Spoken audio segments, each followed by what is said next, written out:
All right, so it's bright and early on this here Saturday morning. You can see in the shot the quarter panels have been painted, and by painted I mean they're red again. The paint laid down really nice. We bought our paint through Tasco Automotive Paint in Pearl, Mississippi, and they came out, got a shot of my existing polished paint, found some good spots to get some color off of, and they were able to mix me some paint. I think that the color match is pretty good. We spent a good portion of yesterday working on it, and we also got the headliner in it. So take a look at these next few clips. It's a few little action shots of us working on this to get the headliner in it and to get this stuff painted. I will be honest with you, the fresh paint shows off my lack of bodywork skills, but that's okay. It's good enough for who it's for. So let's get going. All right, so we went to Tasco and had them custom blend the paint and put it in an aerosol can. They come out with a camera and shoot the car, get you a code, and then they go in and they mix the paint. I should have videoed that, but I didn't. Some people don't want to be on camera, and I didn't feel like asking. So we're going to get to spraying, and it's matching pretty close so far.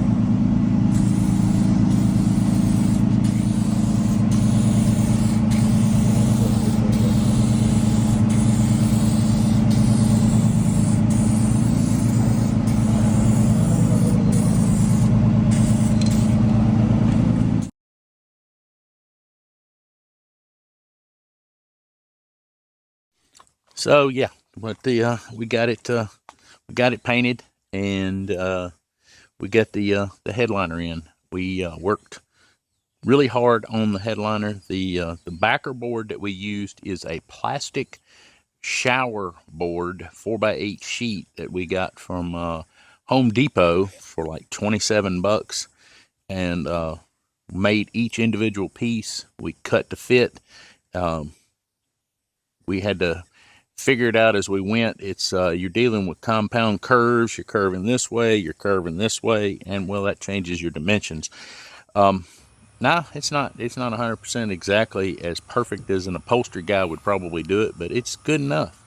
It really helps to complete the look of the car, which I was going for Ready Hot Rod, and well, it covers up all the ugly. So that's a win-win.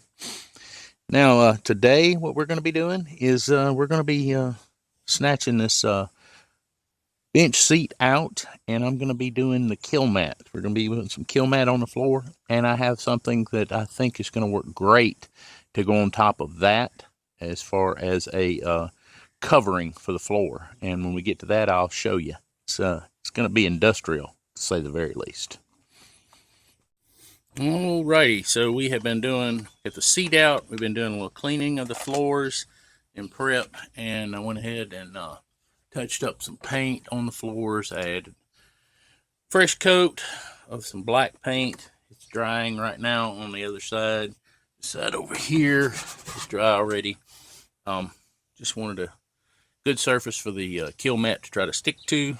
It's going to be covered, so it's not going to matter that too much, but you do want the stuff to stick. This is my first time putting it on. I've got my rubber roller to press it down into all the little grooves and crevices, and I'm just doing the initial layout right now, so I haven't started laying any in, but I'm hoping that this stuff will dampen a bunch of the noise and some of the heat. There's a lot of heat comes up through that metal floor right from the exhaust. So we're hoping that this improves things. So let me get back to work and see if we can get this stuff laid out.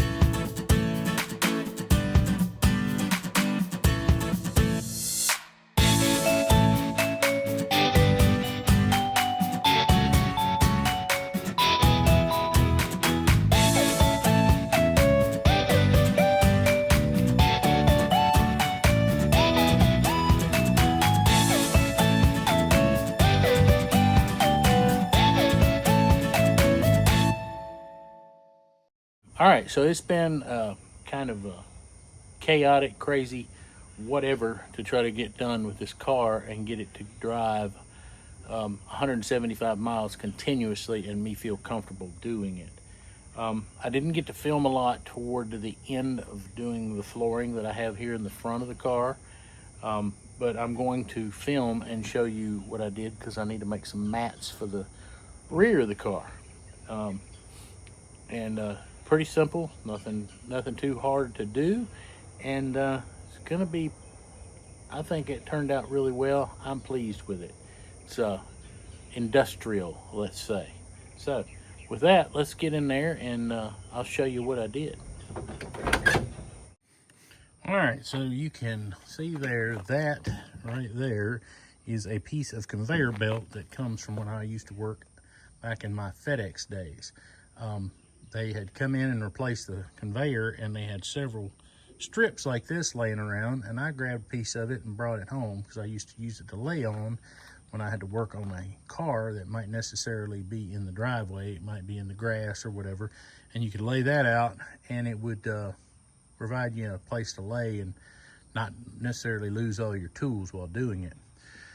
But I thought that that would make a good floor covering, and it's industrial, and as far as I can tell, yeah, I don't think you will ever wear it out.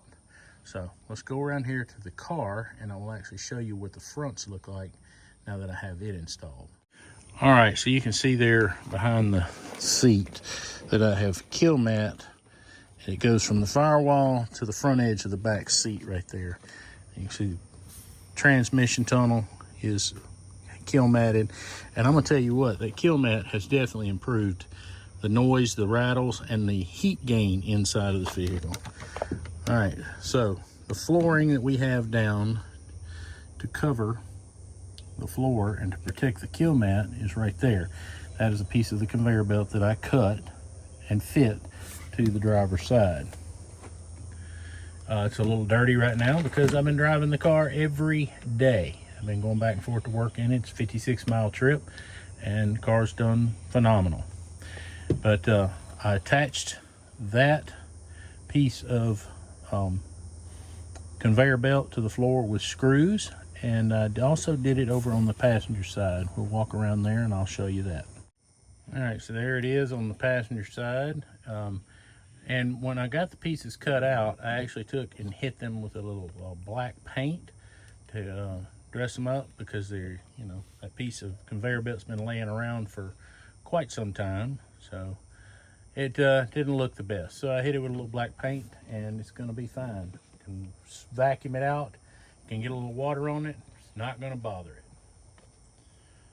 All right, and one of the other things that I was able to get accomplished the other day was I got both sets of front seat belts installed. Got the latch there, and it just lays down beside the seat, and of course you've got the buckle in the middle. And now the ambulance driver won't have to go hunt for the bodies. They'll be able to find us when they get to the wreck. So all right, so real quick, I'll take and get a measurement, and we'll run a time lapse here, and I'll show you what I did to make those floor mats in the front. It's real simple, and let's get after it.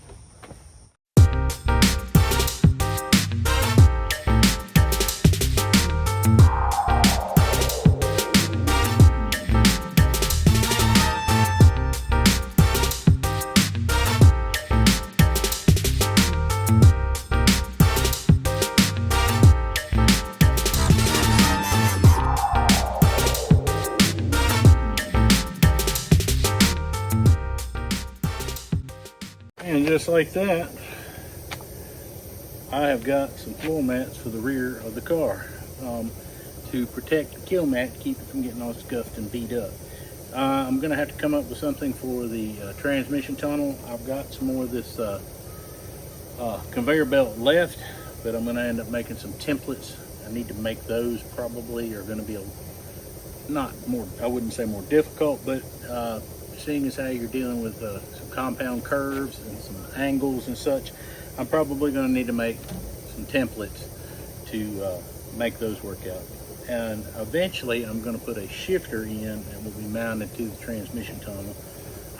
Just did not have time before cruising the coast, which is coming up here in about a handful of days, and to get it done, and didn't feel confident tearing into the floor and have a problem and then have the car messed up where I couldn't use it. So anyway, all I got to do is put these in place in the floor, put some screws in them, and they'll be held in place.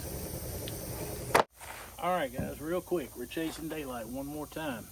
I know that this is not a restoration of a lot of people's liking. This car is being built for my liking. It's being built to the way I want to have a car built. This car, I think we need to go back and talk for just a minute about what I built this car for. This car was built for having fun. This car is being built so that it's safe and reliable. I put on the brakes, it stops. I hit the gas, it goes. I turn the key, it cranks. You know, all the basic functions of an automobile. And, you know, when you're riding around and you put a smile on somebody's face and they throw their hand up and wave, and you get the horn, you know, the horn honks, and, you know, it's a whole lot of fun. And that's why I built the car. It's not being built for anybody else's taste but my own. And if that makes somebody upset, well, I think they need to go build their own 1964 Mercury Comet, because this car is being built so that if I want to take and drill a hole in the trunk to mount something, that's what I'm going to do, and I'm not going to worry about it. I have a dressed, painted, beautiful show car. Yes, it is a lot of fun, but it is also a lot of headache. This car is being built so that it's not going to be as big a headache. It's just going to be for fun. Will there be upgrades down the road? Possibly. I'm potentially looking at, I'd like to eventually one day put electric air conditioning in this car. I'd eventually like to change the steering on this car and make it a little easier to steer. Power brakes would be a good addition. But car right now, as it sits, I think is done enough for me to enjoy for a good long time. Fingers crossed. As long as Cam's camshaft hangs in there and doesn't sling the lifters out into the street. So, I again am chasing dark, and I've got some maintenance to do to this. So while I'm doing that maintenance, why don't you go out and watch another video coming on the screen right now.